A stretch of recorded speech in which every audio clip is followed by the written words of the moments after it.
What's up, YouTube? It's your boy Nasha. Welcome back to the channel, and welcome to another episode of WWE's Biggest Issue.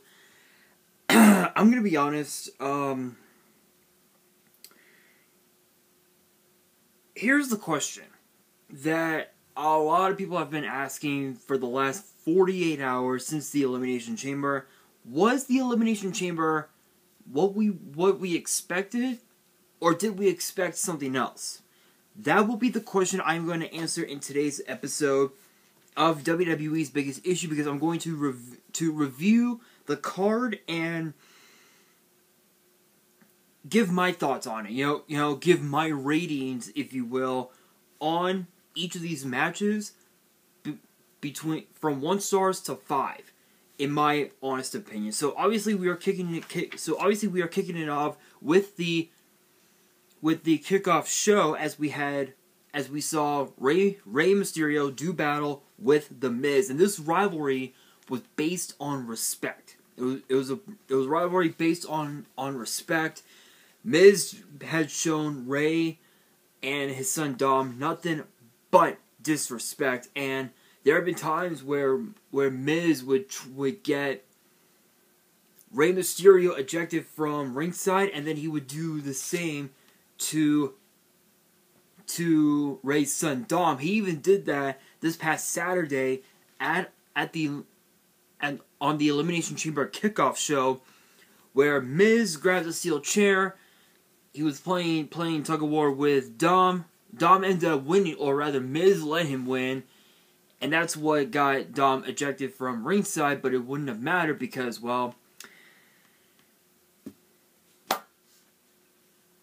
Rey Mysterio ended up pinning Miz via a roll-up to pick up the victory, but he would then get attacked by The Miz, who would ultimately lose the altercation over the Mysterios. I'm gonna be honest, this was probably by far the worst match on the card, simply because of the fact that The Miz has only been a part of WWE, or I guess rather a part of the wrestling world, since the early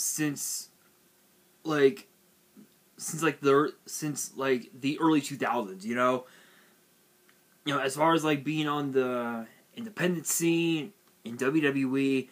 But Rey Mysterio has traveled the world more times than anybody else, and he has competed across multiple promotions, including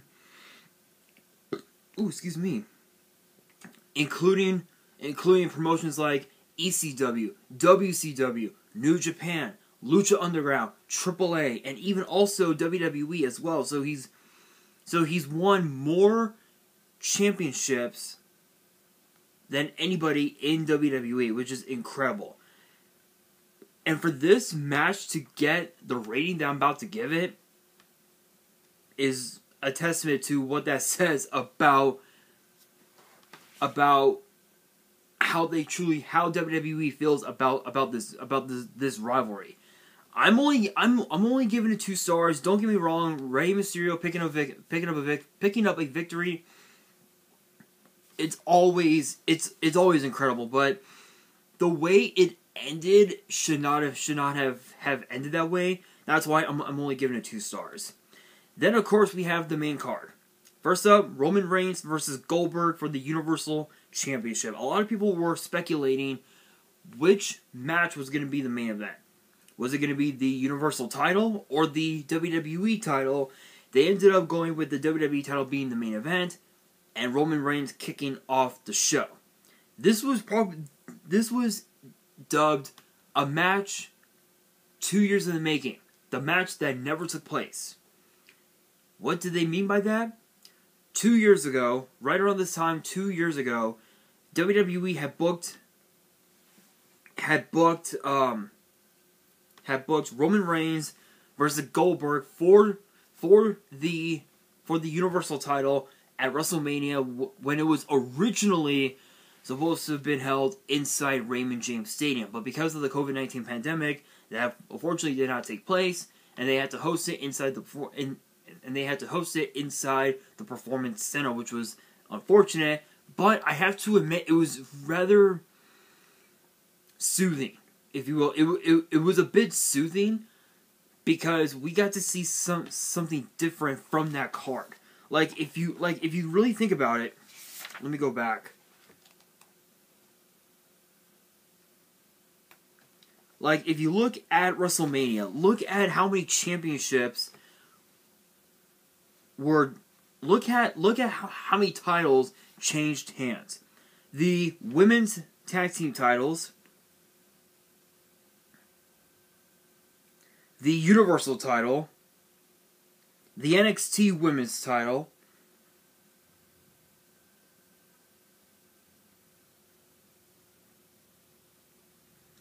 and the WWE title. 4 titles changed hands out of, I believe, 1, 2, 3, 4, 5, 6, 7, 8. Out of 8 titles, half of them changed hands, which was impressive. Compared to WrestleMania 35. I believe we had seen only, how many titles changed hands? 1, 2, 3, 4, 5,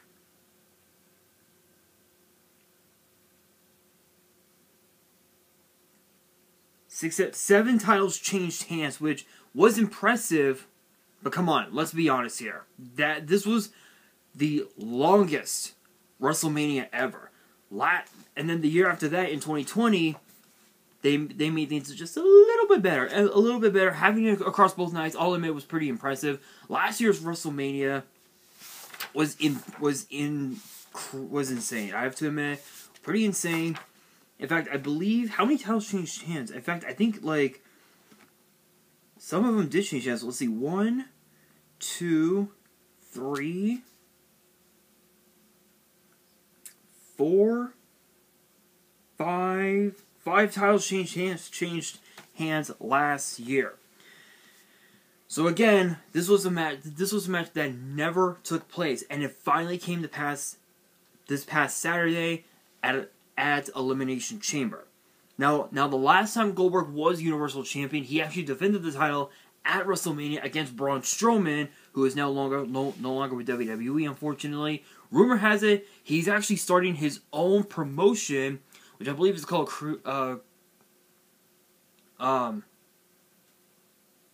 Create Your Narrative or something like that. Something like that. Choose Your Narrative or something like that. It's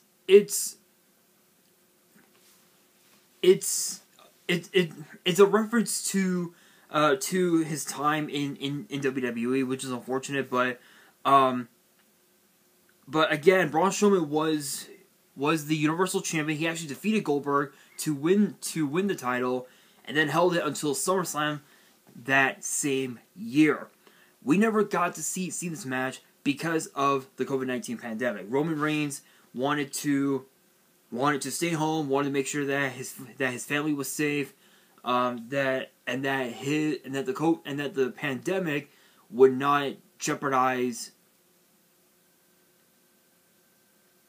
him surviving leukemia, if you will. Which I don't blame him. I don't blame him, honestly. But we finally got to see this match. However, it was not what people were expecting. People were expecting Goldberg to win, but let's be honest here. If Goldberg won, everybody on social media would riot. Let's just be real on that. So I'm not surprised that Roman Reigns had retained the title, even though I knew that he was gonna retain. But the way he retained it was actually pretty insane. He made Goldberg pass out to the guillotine to retain the title, and Goldberg tried. He tried so hard to break out of it, but it just was not enough. But I will admit, this was a weird one. I'm only gonna give this one 2.5 stars for one reason and one reason only. I feel like had this match have gone a little bit further, I feel like Roman Reigns. I feel like Goldberg could have made Roman Reigns a bit stronger as Universal Champion, but I think Goldberg just made, with this matchup, I feel like Goldberg made Roman Reigns weaker as Universal Champion because this match was a match to prove Roman Reigns to prove not to himself but to all the haters out there in the world whether or not he can do it on his own. Shockingly enough, he was able to do it. In fact, I believe this is actually only the second time since becoming Universal Champion that Roman Reigns has been able to win a match on his own without the Usos. This one and John Cena last year at SummerSlam, which was impressive, I'll admit. But let's be real here. But again, I feel like Goldberg just made Roman Reigns weaker, and as time and as each day passes, Roman Reigns looks more and more weaker. So once we go into WrestleMania, Roman Reigns may end up losing the Universal title to Brock Lesnar. And to be honest, it's quite the possibility, but only time will tell. Only time will tell. But again, 2.5 stars for this matchup. Next up, we had the Women's Elimination Chamber, which featured Rhea Ripley, Nikki ASH, Liv Morgan, Doudrop, Bianca Belair, and the return of Alexa Bliss. I talked about it in my prediction video last week. I said, which version of Alexa Bliss are we getting? Are we going to see the Goddess Alexa Bliss? Are we going to see the Twisted Alexa Bliss? Or a mix of both? Judging by the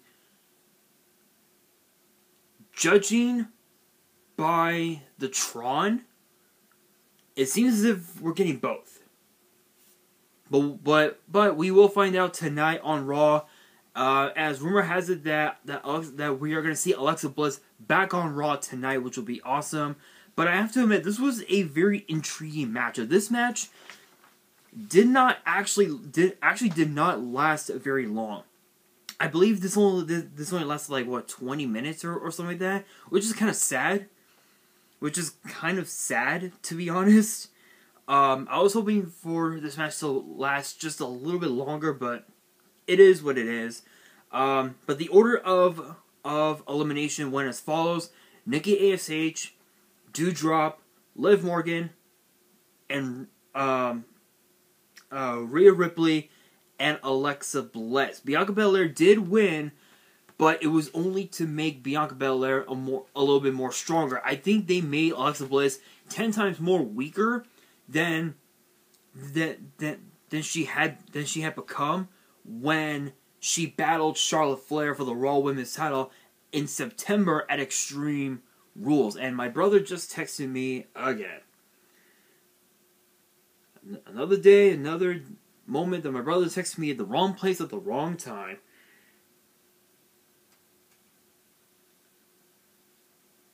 Hang on, guys. I apologize.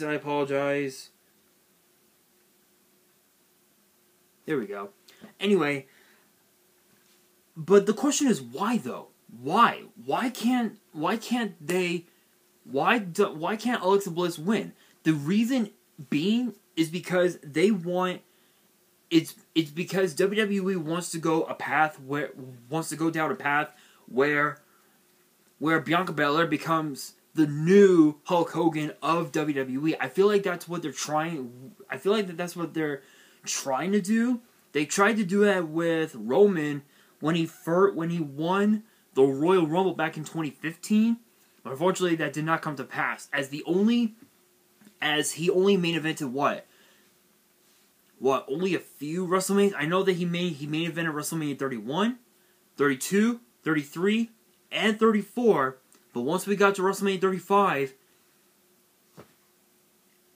it just wasn't meant to be, because he ended up having to deal with leukemia. He had to drop the Universal title.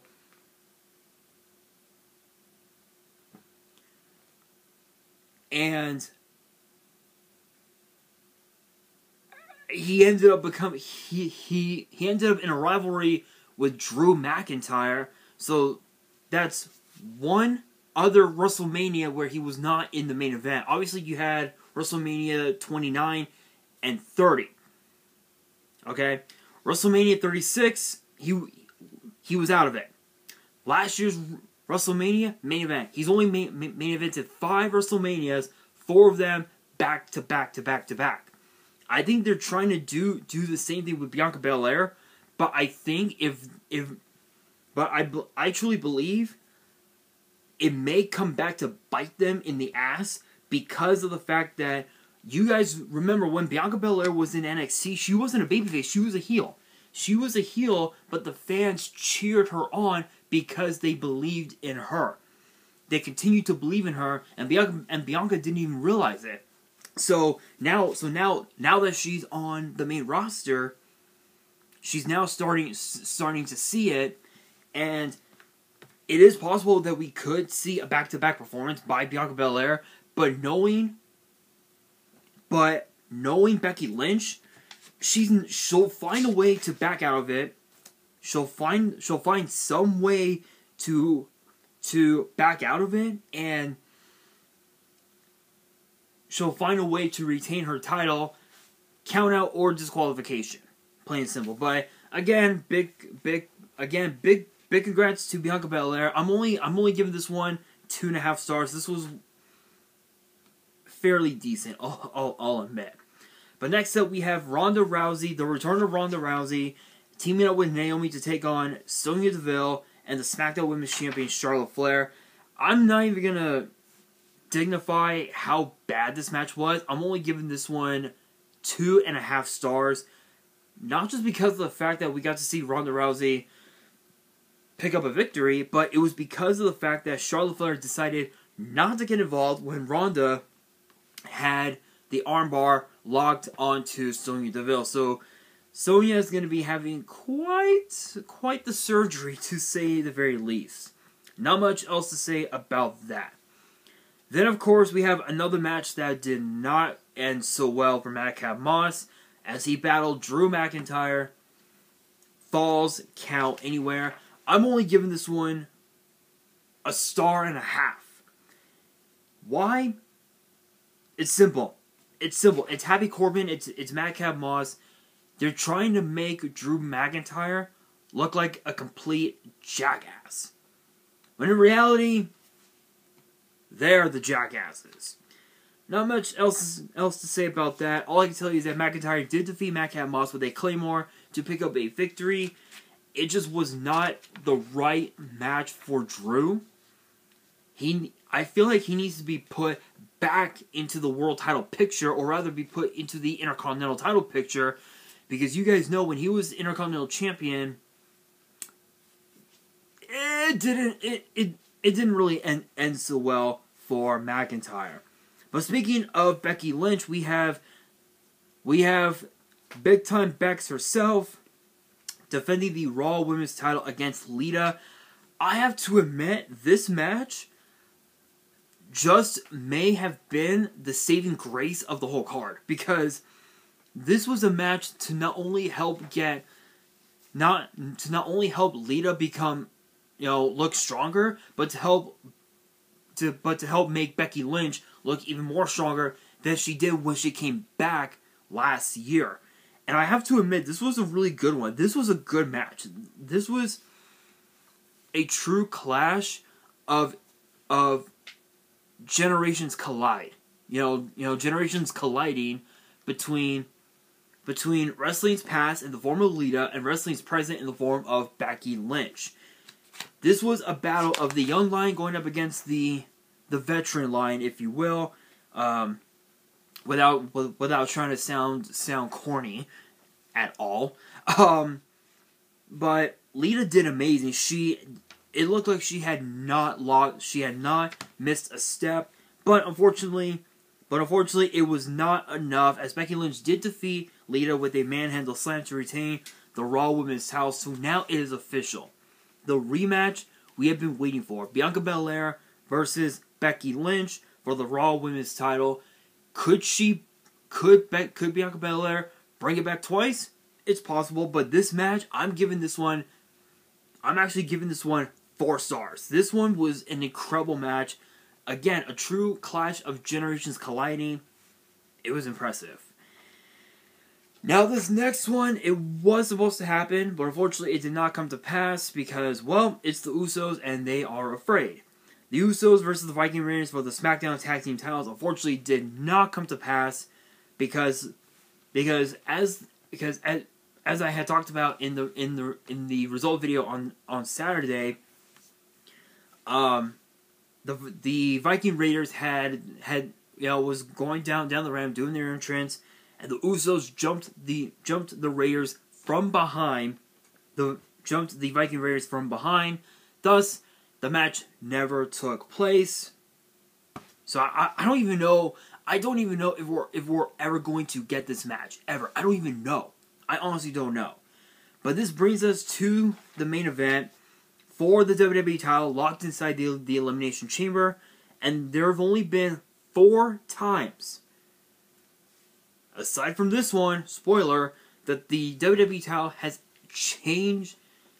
I believe changed hands only 4 times, and one of them was, I believe,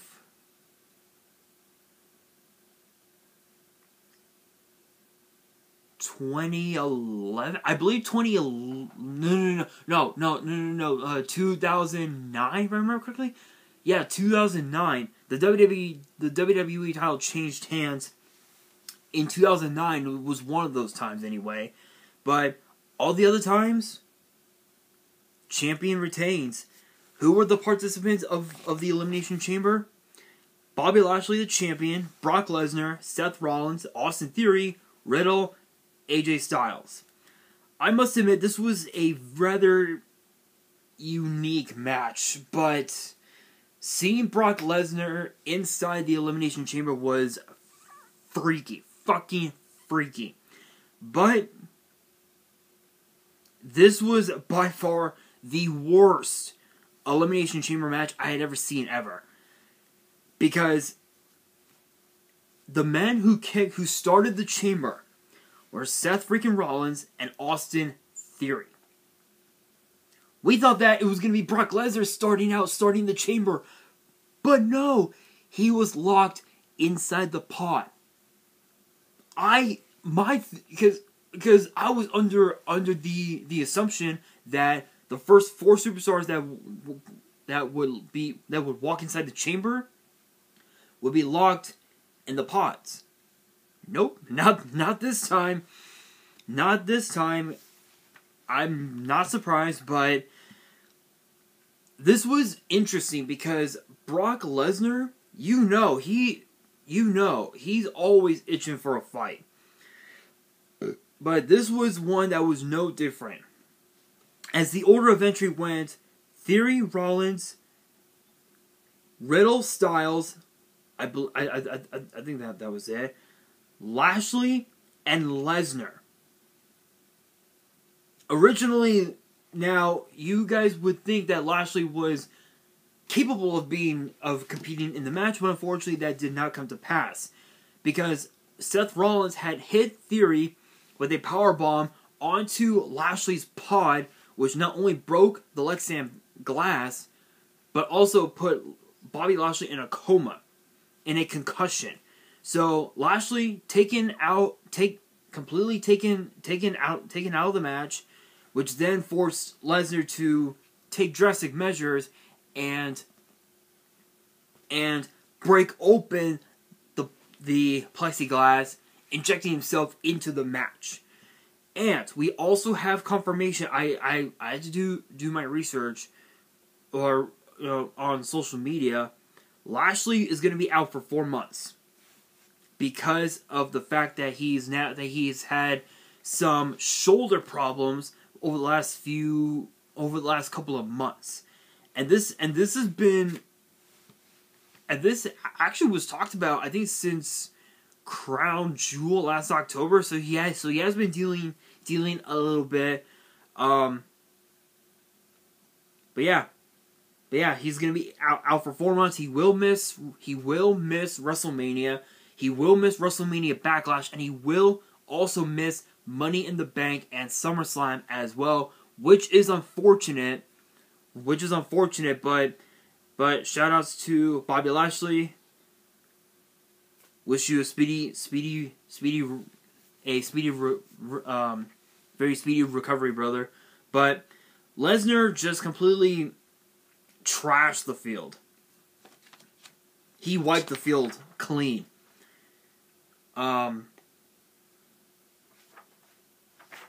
Yeah, not much else to say about that. He is now a 7-time WWE champion, and it will now be official. Brock Lesnar, Roman Reigns for both the WWE and the Universal titles. It is champion versus champion, title for title. I'm giving that match 2 stars. I think, honestly, had Lashley not have gotten a concussion, I feel like the match could have ended differently. But that's just my opinion. Overall, this was probably by far the worst Elimination Chamber card we had ever seen in years. So all in all, I'm giving the card 3. I'm only giving the card 3 stars. Mainly because of the fact that the one match that became the saving grace was indeed the Raw Women's title match between Becky Lynch and the Hall of Famer Lita. That was pretty much by far the match of the night, which was pretty insane. But that brings me to the question of the day. How would you rate all the matches that were on the card individually, and how would you rate the show itself? Let me know in the comments below, and that will do it for this episode of WWE's Biggest Issue. Hopefully you guys enjoyed. If you did, make sure you guys smash that thumbs up button. If you guys are new to the channel and you guys want more episodes of WWE's Biggest Issue, which get posted every Monday, make sure you guys subscribe to the channel and hit that notification bell so you guys do not miss out on any new content that comes your way. And be sure to follow me on Twitter and on Instagram. All the links will be down in the description below. And if you guys have any family you want to send me and want me to open up on the channel, all the info will also be in the description as well. And on that, this is your boy Nash, signing out.